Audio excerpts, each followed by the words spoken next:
The night was unnaturally still.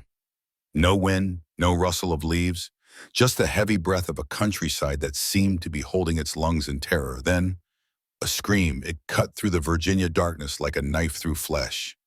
Dogs began to bark from the distance, their howls echoing across the fields.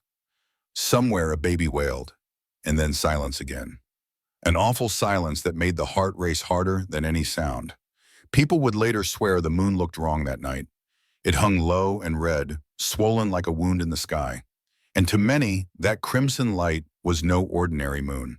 It was a warning, a prophecy. By dawn, blood would stain the earth, and entire families would lie cold in their beds. And at the center of it all stood a man who was not supposed to matter. A slave, a preacher, a quiet shadow who had spent his life in chains. His name was Nat Turner. But who was he? How did a man who once knelt in prayer with a Bible in his hands become the leader of one of the bloodiest slave uprisings in American history? The story begins long before that scream, long before the red moon. It begins with a man born into bondage, small, frail, but marked, some whispered, by God himself. Even in childhood, Nat was different. The elders said he carried an old soul in a young body. He could recount stories from memory after hearing them only once. He spoke of visions, strange dreams filled with voices, signs in the sky, and angels with flaming swords. His mother, hardened by sorrow, believed him touched by the divine. Others believed him cursed. And the men who owned him? They ignored his quiet power, never imagining that one day he would use their own blindness against them. But on that August night in 1831, there was no ignoring him. The blood moon had risen. The fields of Virginia were about to drown in fire and fear. This is not a tale for the faint of heart. It is the story of prophecy and violence, of faith twisted into fire, of chains breaking with screams in the dark. It is the story of how Nat Turner, the enslaved preacher, brought judgment down upon the land. And once his rebellion began, there was no turning back. Nat Turner was born in Southampton County, Virginia, in the year 1800. From the moment he drew breath, his life was already chained. He was not born free, he was born paupered. But Nat's childhood carried something unusual, something that set him apart even when he was too young to understand it. His mother, Nancy, noticed it first. She whispered to the older women in the cabins that her boy was different. She said the child had a gaze that felt too heavy for an infant, as if his eyes carried storms. Nat learned quickly, faster than most. He memorized words he was never meant to know, and before long, whispers spread that the boy could recite entire passages from the Bible without looking at a page. He had not been formally taught to read. Slaves were forbidden from such knowledge. But somehow letters bent to his will. It frightened people. It intrigued them too. The old men on the plantation muttered that the boy was marked. The white children mocked him, but also stared when he spoke, for he seemed older than his years. And then came the visions. Nat would wake from sleep trembling, drenched in sweat, whispering things that made no sense to those around him. He saw men on horseback galloping through flames. He saw the earth split and rivers running red. He saw himself standing over fields, not as a servant, but as a judge. His grandmother believed these visions meant he was chosen. "The Lord speaks to you, Nat," she told him. "Don't you turn away from it." But his mother wept at night. She knew what visions brought in a world where black men lived in chains, danger. A boy who claimed to hear God could not remain invisible forever. Still, Nat clung to those visions. They gave him meaning in a world that tried to strip him of it. As he grew, so did his sorrow. He watched families ripped apart, mothers dragged from their children, men whipped until their backs were nothing but torn flesh. He saw hunger gnaw at the bellies of people who worked fields that fed others. He heard the cries of women taken in the night, powerless to resist. Each sight became a wound carved deep into his soul, but Nat did not scream like the others. He stored his pain like fire beneath cold ashes. He found his only comfort in Scripture. To the enslavers, he was useful as a preacher, someone who could speak to the slaves about obedience, about serving their masters faithfully. They believed the Bible could tame rebellion. But Nat's sermons were double-edged. On the surface, he quoted obedience.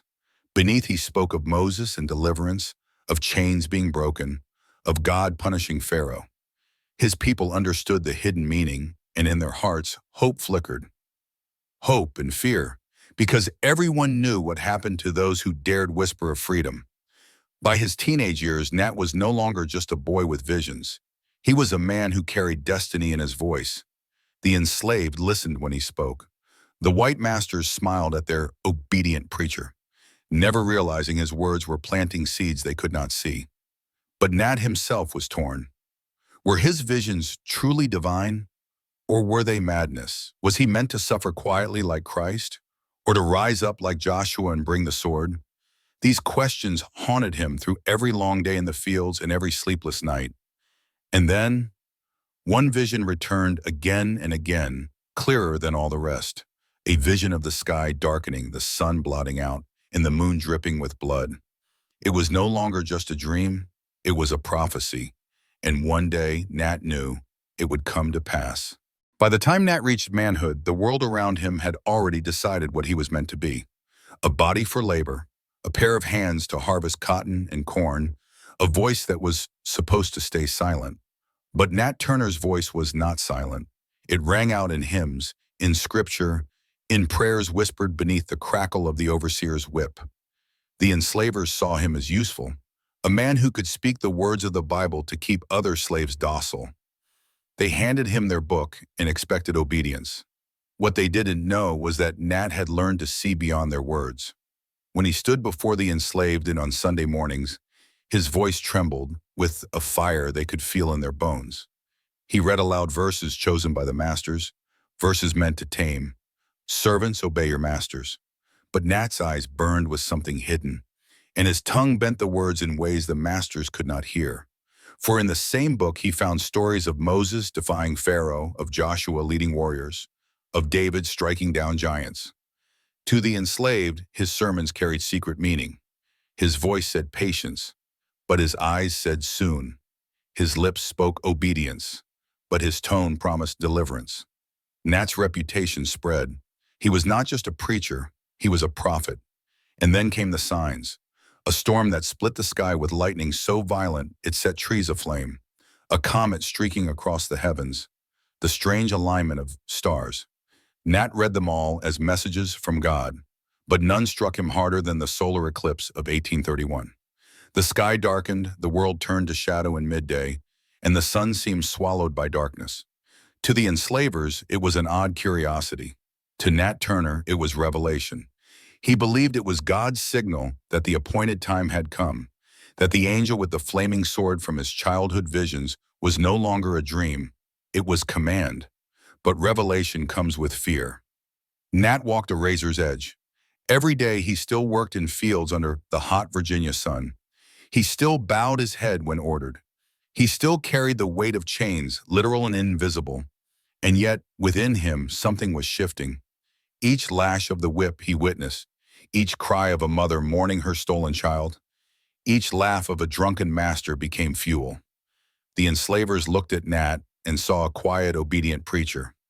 But behind his calm gaze, he was already imagining judgment. He spoke less openly now, but his followers, his brothers in chains, knew. They saw the fire in his eyes. They heard the tremor in his voice when he said, "The last shall be first." Something was coming. Something their masters could not stop. Late at night, when the cabins grew still, Nat would kneel in the dirt. His lips whispered prayers, but not for patience anymore, not for endurance. He prayed for a sword. He prayed for fire. He prayed for the day his visions would unfold in blood and thunder. And deep down, he knew. That day was closer than anyone dared believe. The summer of 1831 hung heavy over Virginia. The air was thick, clinging to the skin like sweat-soaked chains. The fields shimmered in the heat, and every breath carried the smell of earth, dust, and sorrow. For the enslaved, it was another season of backbreaking work. Dawn to dusk, whips snapping, bodies collapsing under the sun. Yet in Nat Turner's heart, something had shifted. He was no longer just watching for signs. He was waiting for the final one. And then, it came. On a sweltering afternoon in February, the sky darkened. The air cooled suddenly, and the sun, bright a moment before, was devoured by shadow. It was a solar eclipse. The land was bathed in a ghostly light, as though the world itself had been smothered beneath a black veil. The enslavers joked nervously. Some muttered about superstition. But Nat Turner stared at the heavens with eyes wide and burning. This was it, the moment from his visions, the command he had been waiting for. That night he told his most trusted brothers in chains, "The Spirit spoke to me. The serpent has been loosened. Judgment day is at hand." His followers trembled. Some were afraid, others were electrified. The risk was unthinkable. Every slave knew the price of rebellion: death by rope, by fire, by blade. But Nat's words were like thunder in their ears. He spoke of Pharaoh drowning in the Red Sea, of the walls of Jericho falling, of the lambs of God rising up against the wolves. His conviction was unshakable, and in the glow of the firelight, his face seemed more than human, half man, half prophet. Yet even prophets carry doubt. Alone, Nat wrestled with his thoughts. Could this truly be God's will? Or was it his own rage disguising itself as holy vision? He thought of his mother's tears, of men whipped until they could not stand, of children sold away to strangers. Could a just God allow such things to go unanswered? The more he questioned, the clearer the answer became. No, this was not rebellion. This was judgment, and he was chosen to deliver it. Through the spring and into the summer, Nat prepared in secret. He studied the land, the homes, the weaknesses of the masters. He whispered plans in hushed tones at night, gathering only those he trusted most. Every meeting carried the weight of death. If even one voice betrayed them, the gallows awaited. Yet the fire in Nat's heart spread like sparks in dry grass. A few became a handful became a small band, all waiting for the sign to strike. And then, in August, another eclipse fell across the land, this time of the moon. When night came, the pale white circle of the moon turned dark, dripping crimson against the sky. The slaves watched with wide eyes. The masters muttered about odd weather. But Nat Turner knew what it was: the blood moon, the final command. That night he told his followers, "The time has come. We will rise on the 21st of August, and when the sun rises, it will rise over the dead." In the sweltering dark of that Virginia summer, hearts pounded like war drums. Families clung to one another. Men sharpened blades in secret, the scrape of metal on stone, swallowed by cicadas in the night. The prophecy was no longer just words. It was destiny, written across the sky in fire and blood. And when the 21st dawned, the fields of Southampton would never be the same again. The blood moon had spoken. The date was set, August 21st, 1831. There was no turning back. But Nat Turner knew one truth above all: revolutions do not begin with one man. They begin with whispers, with trust, with shadows gathering when the world sleeps. Night after night, Nat slipped quietly from his cabin, walking carefully through fields still warm from the day's heat. The crickets sang, dog barked in the distance. Every sound threatened to betray him. In hidden corners of barns, in cabins with shutters drawn tight, Nat spoke to the men he trusted most: Henry, Hark, Sam, Nelson. They were not soldiers. They were plow hands, field workers, men whose backs carried scars from whips, whose souls carried scars from grief. Nat's words filled those wounds like fire. He did not promise them victory. He did not promise them freedom. He promised them justice, swift, bloody, and righteous. "The Lord has spoken," he whispered. "The time has come to smite the oppressor. Not tomorrow, not next year." Now each man listened in silence, hearts pounding. They knew the Qadal. If caught, they would not simply be killed. They would be torn apart as an example. But still, one by one, they nodded. One by one, they swore an oath. Fear stalked them even in their unity. One word to the wrong man and all would be lost. So Nat chose carefully. Only a handful would know the plan. Each man carried the weight of secrecy heavier than any chain. In the days leading up to the rising, tension coiled like a snake ready to strike. Work in the fields continued as usual. Backs bent, hoes scraping earth, overseers shouting. But under every swing of the blade and every shuffle of the foot, Hearts raced with hidden fire. When night fell, they gathered again. Their weapons were crude but deadly: axes, knives, clubs, tools of labor turned into tools of war. Hark's hands shook as he sharpened his blade. Henry murmured scripture under his breath. Sam stared at the door, listening for footsteps that never came. They were no army, but they were brothers bound by blood, by faith, and by rage. Then came the final night before the storm. The men gathered in a cabin lit only by a small fire. The air was thick with smoke and sweat. Nat stood among them, his face calm, his voice steady, though inside his heart thundered like a drum.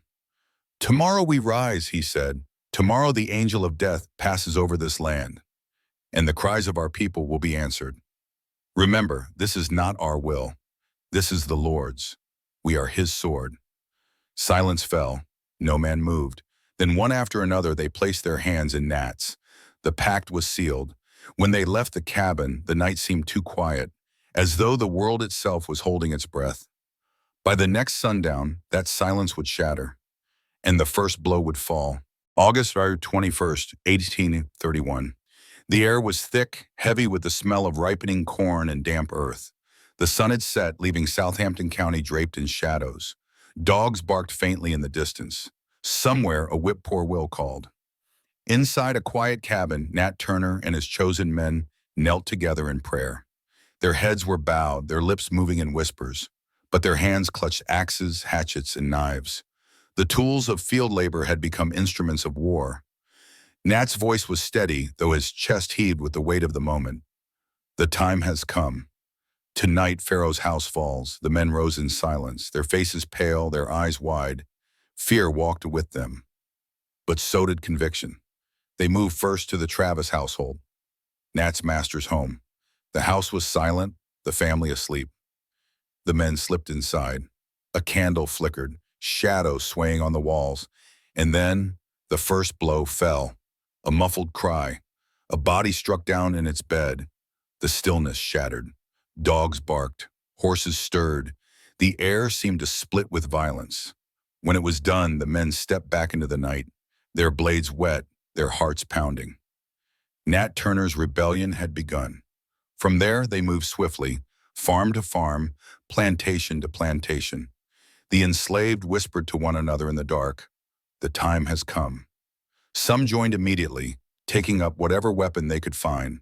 Others trembled, torn between fear and hope.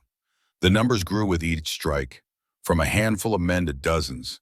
By dawn, they were nearly 60 strong, and the countryside trembled. The rebellion spread like fire across dry fields. Doors kicked open, families awoken by screams, men cut down before they could reach for rifles, women crying out in terror. The rebels showed no mercy. To Nat, this was not cruelty, it was obedience to God's command. Judgment spared no household, no master, no mistress. The cries of the dead mingled with the cries of the enslaved. For the first time, some felt the weight of their chains lifting, replaced with the terrifying possibility of freedom. As the sun rose over Virginia, its light fell upon chaos. Smoke rose from homes. Blood soaked the fields. And with each passing hour, Nat's name spread like a rumor on the wind. Some said he was invincible, protected by God's hand. Others whispered he was a demon, come to punish the guilty. But all agreed on one thing: nothing in Southampton County would ever be the same. And yet, even as their numbers swelled, Nat knew the storm could not last forever. Already word was spreading to the white militias. Men on horseback were gathering, guns in hand. For now, though, the rebels pressed on, their blades flashing, their voices crying out psalms of judgment. The land shook with fire and steel. For 2 days, the countryside of Southampton County was a land unrecognizable. The quiet plantations that once echoed only with the sound of whip cracks and field songs now thundered with screams, gunfire, and the pounding of bare feet on dirt roads. Nat Turner's army moved like a shadow that could not be caught. From one homestead to the next, they struck without warning. Families were dragged from their beds before dawn. Doors splintered beneath the force of axes. In the pale morning light, smoke curled upward from burning wood, carrying the scent of blood and ash across the humid air. With each step, their numbers grew. Enslaved men who had bowed under the overseer's lash now raised blades against their oppressors. Some followed out of faith, believing Nat truly was a prophet sent by God. Others followed out of rage, vengeance boiling in their chests after a lifetime of humiliation. By the end of the first full day, nearly 60 rebels had become close to 70. The countryside panicked. White families fled into the woods, clutching their children. Others hid in barns, in cellars, anywhere the rebels might overlook. Word spread quickly, galloping ahead on horseback. Nat Turner is coming. The slaves have risen. In town, bells rang. Militias assembled. Men loaded muskets with trembling hands. The laws of Virginia, built on the certainty of control, were shattering before their eyes. For Nat, it was both triumph and burden. Each life taken weighed on him, but he did not falter. He believed he was wielding God's sword. His voice remained steady, his eyes fixed on the horizon. When men hesitated, he reminded them of Pharaoh and the Israelites, of Babylon brought low. But rebellion is a storm that cannot be contained, and storms draw other storms. By the second night, resistance struck back. Militiamen on horseback swept through the fields, rifles in hand. Gunfire shattered the dark. The rebels, armed with axes and knives, could not match bullets. At Cross Keys, a band of whites clashed with Nat's men. Shouts filled the air, steel met steel, and the rebels fell beneath musket balls. Blood soaked into the dirt, turning fields of corn into fields of slaughter. For the first time, Nat saw his army falter. Some fled into the woods, others were cut down where they stood. By dawn, the storm was breaking.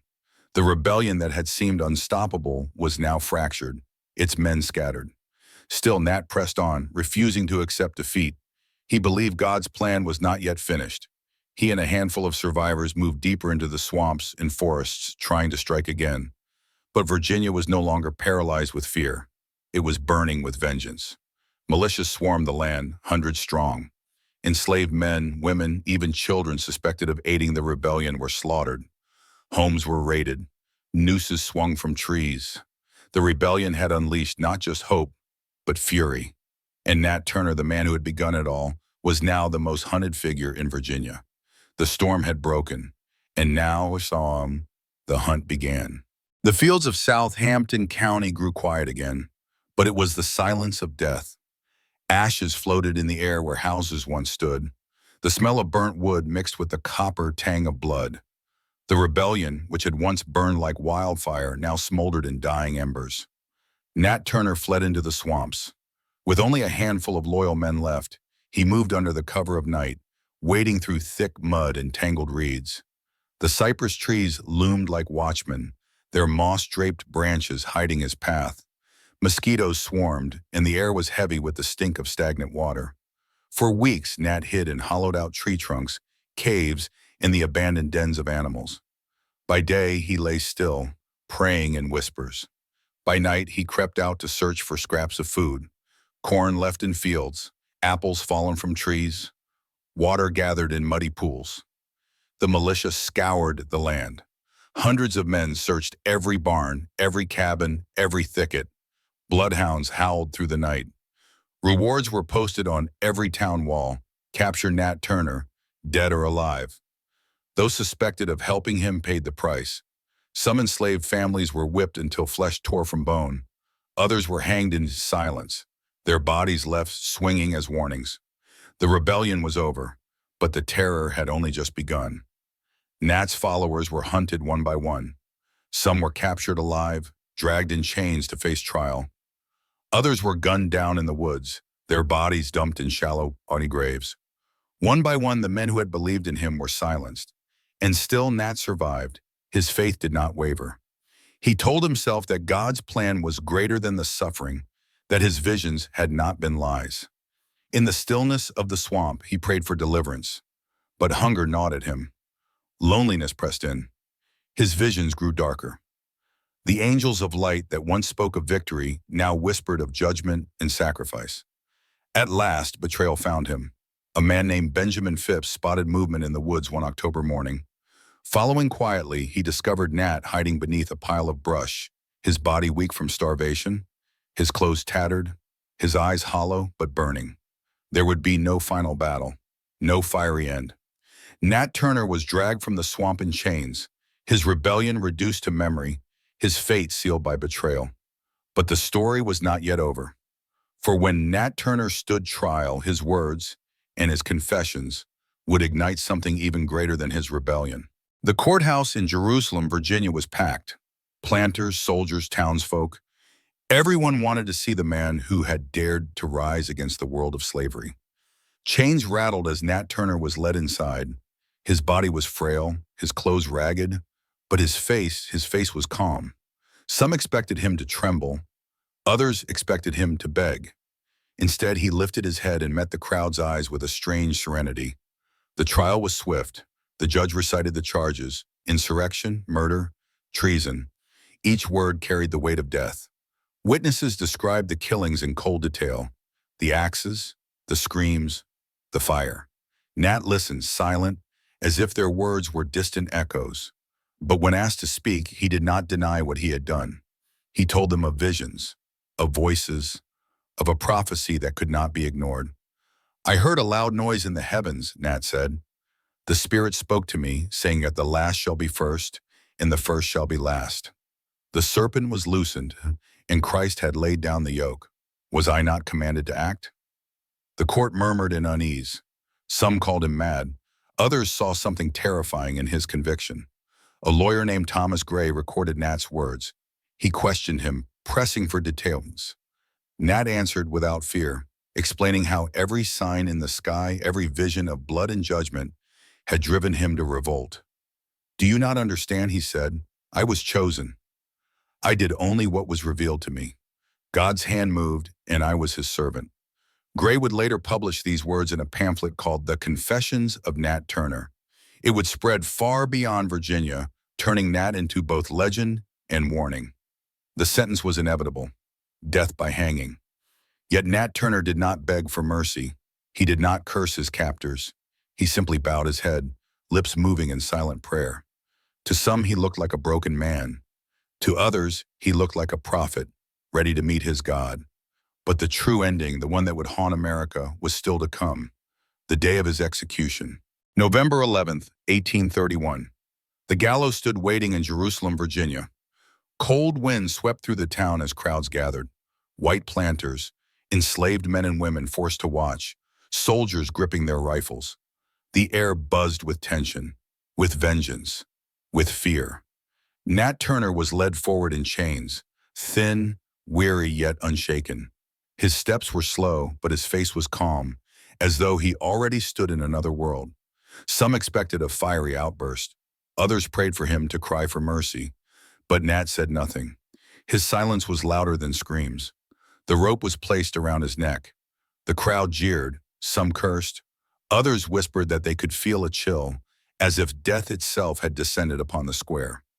Nat Turner lifted his eyes to the sky.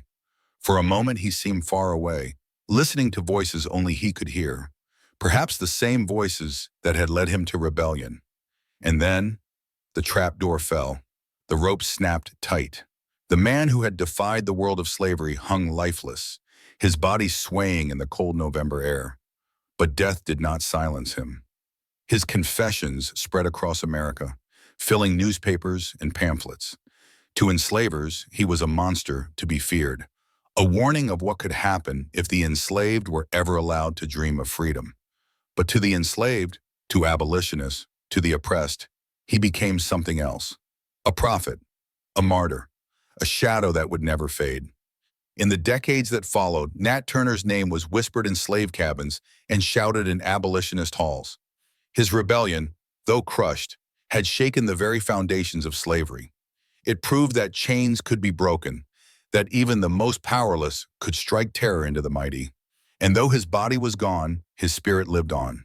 In every cry for freedom, in every uprising to come, in the unyielding belief that no system of cruelty could last forever. Some say that on quiet nights in Virginia, when the wind cuts through the trees, you can still hear the echoes: the cry of a prophet, the roar of rebellion, the whisper of judgment.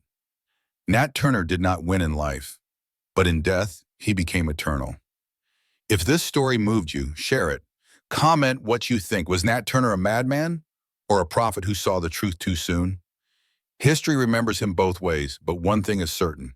His name will never be forgotten.